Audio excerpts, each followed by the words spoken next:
c'est la loi de l'enrôlement et l'identification de 2004. Il semble que c'est la loi de la CEI. En attendant qu'on puisse trouver quelque chose de la CENI, ça peut nous aider. Alors, on était à la méthodologie proposée présente les caractéristiques suivantes. 1. L'identification et le rendement des électeurs combinent trois opérations: l'identification des nationaux en âge de voter, l'inscription des électeurs et l'établissement des listes électorales. Chaque candidat électeur, 2. Chaque candidat électoral devra se faire identifier dans le centre d'inscription du ressort de sa résidence. Cette opération consistera à établir devant des témoins locaux ou à partir des documents qu'il détient que le candidat physiquement présent est de nationalité congolaise, âgé de 18 ans au moins, à la date de clôture des opérations d'identification et d'enrôlement des électeurs et qu'il est bien celui qu'il prétend être. Cette identification est limitée au nom, post-nom et prénom, le lieu et la date de naissance, le sexe, le nom du père et de la mère, le secteur ou la chefferie, le territoire et la province d'origine, l'adresse ou lieu de résidence actuel. Les témoins sont des personnes inscrites sur la liste des électeurs du centre d'inscription, vivant dans les milieux depuis 5 ans et connus par la majorité dans la communauté. Les documents à produire à cette occasion sont les pièces d'identité délivrées par un officier de l'état civil ou les pièces similaires telles que le certificat de nationalité,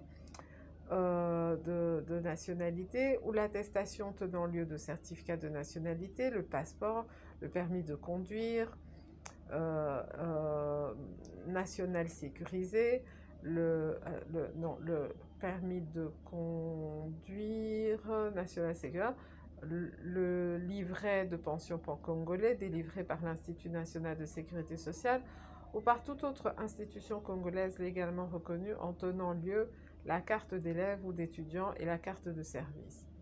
L'identification et l'enrôlement des électeurs excluent le dénombrement des individus n'ayant pas la nationalité congolaise, des individus de moins de 18 ans, les militaires et policiers en fonction. Les Congolais se trouvant à l'étranger peuvent venir se faire identifier et enrôler au pays. Alors nous savons que maintenant, si vous voulez, vous pouvez vous faire enrôler, j'ajoute, vous pouvez vous faire enrôler en Belgique, en France, je crois États-Unis et Canada, je ne me rappelle plus si Londres était dedans, mais attention, est-ce que ça veut dire que vous pouvez vous faire élire? Je reviens au point 4. L'identification et l'enrôlement des électeurs sont rendus obligatoires pour tout Congolais en âge de voter. L'interdiction d'installer les centres d'inscription dans les lieux de culte, les quartiers généraux des partis politiques, des syndicats et des organisations non gouvernementales, les débits de boissons, les postes de police, les camps militaires, ainsi que les académies et écoles militaires, et ce pour des raisons évidentes.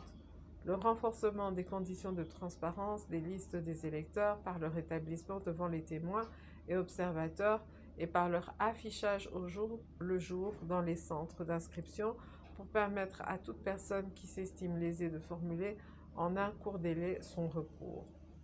Donc le renforcement des conditions de transparence. Alors, de lourdes sanctions sont prévues contre quiconque serait pris en infraction en matière d'identification et d'enrôlement. La durée de la période des opérations d'identification et d'enrôlement des électeurs sera fixée par la commission électorale indépendante. Oui, ici nous sommes dans la CEI.